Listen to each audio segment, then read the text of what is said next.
দ্রব্যমূল্যের এই ঊর্ধ্বগতিতে কিভাবে কম টাকায় অল্প খরচে সংসার চালিয়ে লাখ লাখ টাকা বাঁচাতে পারবেন সেটাই আজকের ভিডিওতে শেয়ার করব। আশা করছি ভিডিওটি সবার কাছে অনেক বেশি ভালো লাগবে। হ্যালো এভরিওয়ান, আসসালামু আলাইকুম। কেমন আছেন সবাই? আই হোপ সবাই খুব ভালো আছেন আর সুস্থ আছেন। আমরাও আলহামদুলিল্লাহ খুব ভালো আছি। আমার নতুন একটি ভিডিওতে সবাইকে ওয়েলকাম করছি। দিন দিন কিন্তু জিনিসপত্রের দাম বেড়েই চলেছে, তবে কিভাবে একটা সংসারের খরচ কমানো যায় সেই দিকগুলো কিন্তু আমাদেরকে দেখতে হবে। আমরা চাইলে কিন্তু খুবই অল্প খরচে একটা সংসারকে খুব সুন্দরভাবে চালিয়ে নিতে পারি, আর অল্প খরচে সংসার চালিয়েও কিন্তু আমরা অনেক টাকা বাঁচাতে পারি। সংসারের খরচ কমাতে হলে সবার আগে একটি বাজেট তৈরি করতে হবে। একটি নির্দিষ্ট বাজেট তৈরি করলে কিন্তু প্রতি মাসে খরচের হিসাবটা সেখানে থেকে যাবে, আর এতে কিন্তু প্রত্যেক মাসের একটা খরচের হিসাব থেকে যাবে। সেটাতে কিন্তু আমাদের অনেক বেশি সুবিধা হয়। খরচের তালিকা তৈরি করতে হবে। প্রতিদিনের ছোট ছোট খরচগুলো সবসময় লিখে রাখতে হবে। এতে বোঝা যাবে যে কোথায় বেশি টাকা খরচ হচ্ছে। আসলে আমরা কিন্তু অনেক সময় অনেক টাকা খরচ করে ফেলি, হয়তো সেটা 10 টাকা 20 টাকা এরকম করেও কিন্তু খরচ করে ফেলি। আসলে এভাবে খরচ করতে করতেও কিন্তু সেখানে অনেক টাকা একটা সময় খরচ হয়ে যায়, যেটা হয়তো আমরা কখনো বুঝতেই পারি না। সত্যি বলতে যেমন দেখবেন অল্প অল্প করে টাকা জমাতে জমাতে যেমন সেখানে অনেক বড় একটা অ্যামাউন্ট পাওয়া যায়, ঠিক তেমনি আমরা হয়তো কখনো বুঝতেও পারি না যে আমাদের 10 টাকা 20 টাকা এভাবে খরচ হচ্ছে। আর এভাবে অল্প অল্প করে টাকা খরচ করতে করতেও কিন্তু একটা সময় যদি আমরা হিসেব করে রাখি, তাহলে কিন্তু বোঝা যাবে যে সেখান থেকে আমাদের কত টাকা খরচ হয়েছে। তো এইভাবেও কিন্তু অনেক টাকা খরচ হয়ে যায়। তো অবশ্যই আমাদের সব সময় লিখে রাখতে হবে যে কোথায় আমাদের কত টাকা খরচ হচ্ছে। এতে কিন্তু একটা সংসারকে আমরা খুব সুন্দরভাবে চালিয়ে নিতে পারবো, তাও আবার খুব কম খরচে। অপ্রয়োজনীয় খরচ বাদ দিতে হবে। যেমন ধরেন বাইরে খাওয়া, বেশি বেশি বাইরে ঘুরতে যাওয়া, অপ্রয়োজনীয় কেনাকাটা করা, এগুলো কিন্তু কখনোই করা যাবে না। এগুলো বেশি বেশি করতে গেলে কিন্তু একটা সংসারে অনেক টাকা খরচ হয়ে যায়, আর সেখান থেকে আপনি কখনোই কিন্তু টাকা জমাতে পারবেন না বা টাকা বাঁচাতেও পারবেন না। বেশি বেশি বাইরে খেতে গেলে, বাইরে ঘুরতে গেলে কিন্তু সেখানে টাকার পরিমাণটা অনেকটাই বেশি লেগে যায়। তো সেই দিকগুলো অবশ্যই আমাদেরকে ভেবেচিন্তে একটা সংসারে চলতে হবে। সব সময় তালিকা অনুযায়ী কেনাকাটা করতে হবে। বাজারে যাওয়ার আগে কি লাগবে তার একটি তালিকা সুন্দর করে আমাদের তৈরি করে নিতে হবে। তাহলে কিন্তু দেখবেন খুবই অল্প খরচে একটা সংসারকে চালিয়ে নেওয়া যায়। আমার সংসারে কি কি দরকার আছে সেগুলো যদি আমি সুন্দর করে লিস্ট করে নিই, তাহলে কিন্তু সেই লিস্ট অনুযায়ী আমি বাজার করে নিতে পারবো। এতে কিন্তু কোনো বাড়তি খরচ সেখানে আর হবে না। যতটুকু লিস্টে লেখা থাকবে ঠিক ততটাই কিন্তু নিয়ে আসবো। আর যদি আমি লিস্ট না করে যাই, তাহলে হয়তো অপ্রয়োজনীয় অনেক কিছু নিয়ে আসবো, যেগুলো হয়তো পরবর্তীতে নষ্ট হয়ে যায়। আর এভাবে চললে কিন্তু সেখানে অনেক টাকা লেগে যায়। তো সেই দিকগুলো ভেবেচিন্তে চলতে হবে। তো এই যে আমি কিন্তু আমার সংসারের প্রয়োজনীয় কিছু বাজার করে নিয়ে এসেছিলাম, আর সেগুলি কিন্তু শেয়ার করেছি। তো আমি সব সময় চেষ্টা করি একবারে বাজারগুলো করার, মানে যখন যে জিনিসটা দরকার হয় সেগুলো একসাথে করার, একবারে অনেকগুলো করে নিয়ে আসি। এতে কিন্তু খুব একটা বাজারে যাওয়ার দরকার হয় না। আর একবারে এভাবে নিয়ে আসলে সেখানে টাকাটা অনেকটাই কিন্তু কম থাকে। সব সময় চেষ্টা করবেন পাইকারি দোকান থেকে জিনিসগুলো কেনার, তাহলে কিন্তু খুবই কম টাকায় আপনি পেয়ে যাবেন। আর এমনি মুদিখানা দোকানে কিনতে গেলে সেখানে কিন্তু টাকাটা অনেক বেশি পরিমাণে লেগে যায়।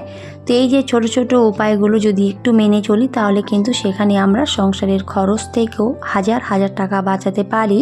বেশি বেশি বাইরে গেলে দেখবেন, বাজারে গেলে দেখবেন প্রচুর টাকা কিন্তু খরচ হয়। যখন যেটা দেখি সেটাই কিন্তু কিনতে ইচ্ছে করে, নিতে ইচ্ছে করে। তো সেজন্য প্রয়োজনের অতিরিক্ত কখনোই বাজারে যাবেন না। এতে কিন্তু টাকার খরচটা অনেক বেশি পরিমাণে হয়ে যায়, আর এতে কিন্তু কখনোই আপনি টাকা বাঁচাতে পারবেন না। ক্ষুধার্ত অবস্থায় কখনোই বাজারে যাবেন না। দেখবেন ক্ষুধার্ত অবস্থায় যদি বাজারে যান, তাহলে কিন্তু অনেক কিছু খেতে ইচ্ছে করবে বা জিনিস কেনার সম্ভাবনা অনেকটাই বেশি থাকে, আর এতে কিন্তু টাকাটা অনেক বেশি পরিমাণে লেগে যায়। তাই বাজারে যাওয়ার আগে অবশ্যই বাড়িতে কিছু খেয়ে যাবেন। এতে কিন্তু আপনার টাকা টাকাটা অনেকটাই সাশ্রয় হবে। আর বাইরের খাবার শরীরের পক্ষে খুব একটা ভালো না বা স্বাস্থ্যসম্মত না, আর টাকাটাও কিন্তু অনেক বেশি পরিমাণে নিয়ে নেয়। দেখবেন বাড়িতে যে জিনিসটা আপনি 100 টাকায় তৈরি করে খেতে পারবেন, সেই জিনিসটা যদি আমরা বাজারে খেতে যাই তাহলে কিন্তু সেটা 150 টাকারও বেশি পড়ে যাবে। তো এই যে ছোট ছোট টিপসগুলো, এগুলো যদি আমরা মেনে চলি তাহলে কিন্তু অবশ্যই আমরা টাকা বাঁচাতে পারবো একটা সংসার থেকে। সপ্তাহে বা মাসে একবার হলে বড় বাজার করুন, এতে কিন্তু যাতায়াত এবং সময়ের খরচ কমবে। আমরা কি করি, আমরা অনেকে হয়তো প্রতিদিনের খরচ প্রতিদিনে করি, যেগুলো করা একেবারে উচিত নয়। তো সব সময় চেষ্টা করতে হবে একবারে বাজারগুলো করার। ধরেন কেউ সপ্তাহে করতে পারেন, আবার কেউ মাসে করতে পারেন, যার যেভাবে সুবিধা সেভাবে কিন্তু করে নেবেন। আর ওই যে বললাম পাইকারি দোকান থেকে জিনিসগুলো কিনবেন, তাহলে কিন্তু খুবই অল্প টাকাতে আপনি জিনিসগুলো কিনতে পারবেন। এমনি মুদিখানা দোকানে কিন্তু দামটা অনেকটাই বেশি থাকে। আর সপ্তাহে একদিন বা মাসে একদিন যদি বাজারে যান, এতে কিন্তু যাতায়াত খরচটাও আপনার খুবই কম লাগবে, আর এতেও কিন্তু আপনি টাকা বাঁচাতে পারবেন। আর ওই যে বললাম বেশি বাইরে গেলে কিন্তু বেশি পরিমাণে টাকার খরচ হয়। যখন যেটা দেখি সেটাই কিন্তু আমাদের নিতে ইচ্ছে করে। এই জিনিসগুলো যদি আমরা একটু ভেবেচিন্তে চলি তাহলে কিন্তু খুবই অল্প খরচে একটা সংসারকে আমরা সুন্দরভাবে চালিয়ে নিতে পারবো, আর সেখান থেকেও কিন্তু আমরা অনেক টাকা বাঁচাতে পারবো। অপ্রয়োজনীয় জিনিস কেনা থেকে সবসময় বিরত থাকবেন, আর অবশ্যই অপচয় রোধ করার চেষ্টা করতে হবে। আমরা কি করি, বেশি বেশি করি কিন্তু আমরা অপচয় করে ফেলি কোনো সময়। এই জিনিসগুলো কখনোই করা যাবে না, এতে কিন্তু সংসারের খরচটা অনেক বেশি লেগে যায়। দেখবেন ছাড় দেওয়া জিনিসগুলো কিনলে সেখানে কিন্তু সংসারের খরচটা অনেকটাই কম হয়। অনেক জিনিসে দেখবেন ছাড় থাকে, একটা কিনলে একটা ফ্রি থাকে। তো এই যে জিনিসগুলো সবসময় চেষ্টা করবেন সেভাবে কেনাকাটা করার, এতেও কিন্তু অনেক টাকা বাঁচানো সম্ভব। তো যাই হোক, আমি আমার সংসারে প্রয়োজনীয় জিনিসগুলো নিয়ে এসেছিলাম, আর আমি এই যে একবারে এভাবেই কিন্তু বাজারগুলো করার চেষ্টা করি। আমি আমার বেশিরভাগ ভিডিওতে কিন্তু সেগুলো দেখিয়েও থাকি। তো এখানে আমার সংসারের প্রয়োজন মতো কেনাকাটাগুলো করেছি। আসলে আমার সংসারে খুবই অল্প মানুষ, তো খুব একটা বেশি দরকার হয় না। তো যতটুকু দরকার হয় ঠিক ততটাই আমি সব সময় বাজারগুলো করার চেষ্টা করি, আর সেগুলি কিন্তু আমি তারপরে সুন্দর করে একটা একটা করে গুছিয়ে নিচ্ছিলাম। তো আমার প্রয়োজন মতো আমার সংসারের জিনিসগুলো সেগুলো কিন্তু আমি গুছিয়ে নিচ্ছিলাম। আর এই যে আমি যদি জিনিসগুলো এনে ফেলে রেখে দিই তাহলে কিন্তু সেভাবেই পড়ে থাকবে। তো অবশ্যই সময়ের কাজটা সময়ে করে নেওয়া উচিত। তো আমি চেষ্টা করি সময়ের কাজটা সময়ে করে নেওয়ার, এতে কিন্তু আমারই অনেক বেশি সুবিধা হয়। এখন কিন্তু দিনটা অনেকটা ছোট হয়ে গেছে, তো সেজন্য অবশ্যই চেষ্টা করতে হবে সময়ের কাজগুলো সময়ে করে নেওয়ার। কারণ ফেলে রাখলে দেখবেন দিনটা খুব তাড়াতাড়ি শেষ হয়ে যায়, আর তখন কিন্তু আর কাজগুলো করতে ইচ্ছেও করে না। তো সব সময় সেজন্যই চেষ্টা করি যখনই যে কাজটা সামনে আসে সেই কাজটাই কিন্তু করে নেওয়ার চেষ্টা করি। এতে কিন্তু আমার কাজগুলো খুব তাড়াতাড়ি কমপ্লিট হয়ে যায়। আর আমার অনেক ছোট বেবি, তো সেজন্য চেষ্টা করি আমি সময়ের মধ্যে কাজগুলো করে নেওয়ার। কারণ ছোট বাচ্চা নিয়ে কাজ করা একটা সংসারে অনেক বেশি কষ্টকর। তো যাই হোক, আমার যেভাবে সুবিধা হয় তো আমি কিন্তু সেইভাবেই আমার সংসারের কাজগুলো করার চেষ্টা করি। তো যাই হোক, এখানে কিন্তু 1 পাতা ডিম নিয়ে এসেছিল, আর তার সাথে 2 প্যাকেট সুজি নিয়ে এসেছিল। সুজিটা আমার অনেক বেশি পরিমাণে দরকার হয়, যেহেতু আমার ছেলেকে কোনো সময় আমি টিফিনে সুজি বানিয়ে দিয়ে থাকি, আর সুজি খেতে আমারও বেশ ভালো লাগে। তো সেজন্য সুজি বানানো হয়। তো 2 প্যাকেট নিয়ে এসেছিল, তো আমি কিন্তু সেগুলো সুন্দর করে ভরে নিয়েছি। আর তার সাথে আমার মেয়ের খাবার নিয়ে এসেছিল। তো আমার মেয়ে কিন্তু স্যারেলেক খায়, তো সেটাই নিয়ে এসেছে।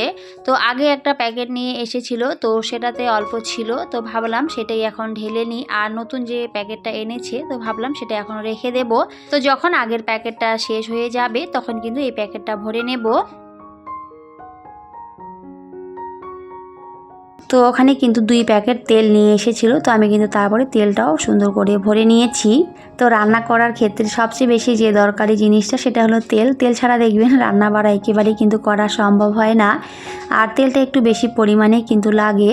তো ওই যে আমার এখানে 2 প্যাকেট তেল নিয়ে এসেছিল, আর সেটাই কিন্তু আমি তারপরে ঢেলে রেখে দিয়েছি। তো আমি কিন্তু এখানে একটা প্যাকেট ঢেলে নিয়েছি, আর একটা কিন্তু এমনি রেখে দিয়েছি।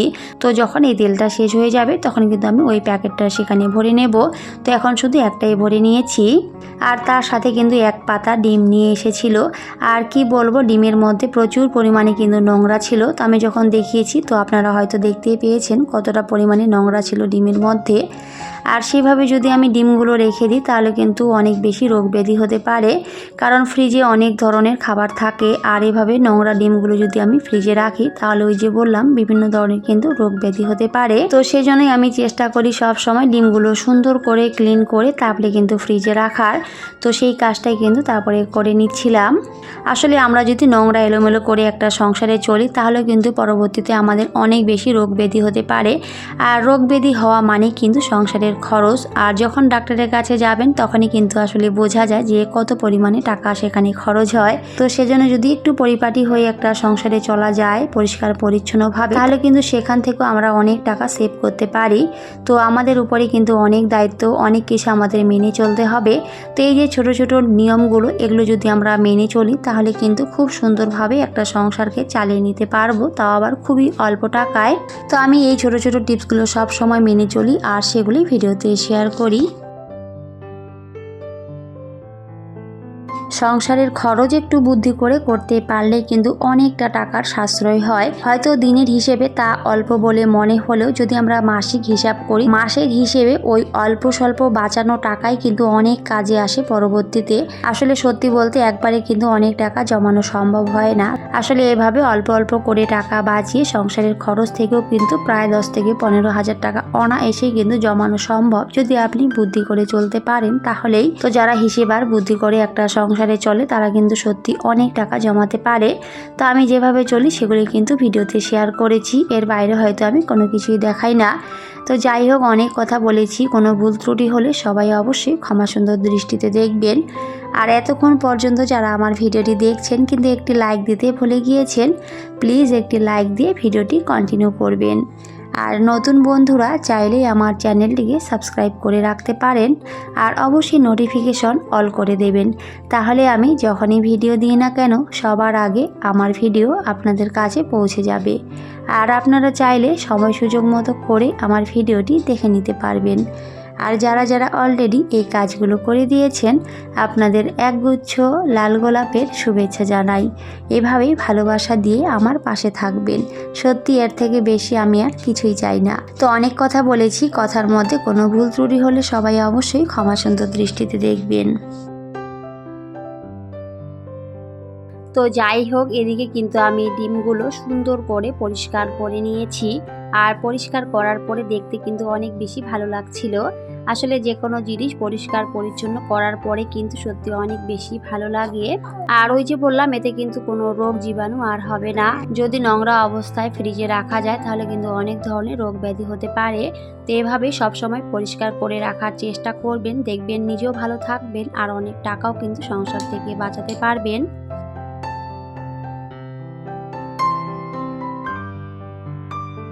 তো আমি তারপরে ডিমগুলো ফ্রিজে রেখে দিচ্ছিলাম। আর একটা মুরগির ডিম ছিল তো সেটা একটু দেখিয়েছি। একটা মুরগি কিনেছিলাম আর সত্যি মাশাআল্লাহ মুরগিটা কিন্তু অনেকগুলো ডিম দিচ্ছে। তো তারপরে কিন্তু আমি ডিমগুলো ধুয়ে ফ্রিজে রেখে দিয়েছিলাম। আর এভাবে রাখলে কিন্তু ডিমগুলো অনেক বেশি ভালো থাকে। বাইরে রাখলে হয়তো নষ্ট হয়ে যাওয়ার সম্ভাবনা থাকে, আর এভাবে ফ্রিজে রাখলে কিন্তু অনেক বেশি ভালো থাকে। তো আমি কিন্তু সেভাবেই সবসময় রাখার চেষ্টা করি। তো আজকের এই ভিডিওটি সবার কাছে কেমন লেগেছে সবাই অবশ্যই কমেন্ট করে জানাবেন। সবাই খুব ভালো থাকবেন, সুস্থ থাকবেন। তো দেখা হবে পরের অন্য কোনো একটি ভিডিওতে।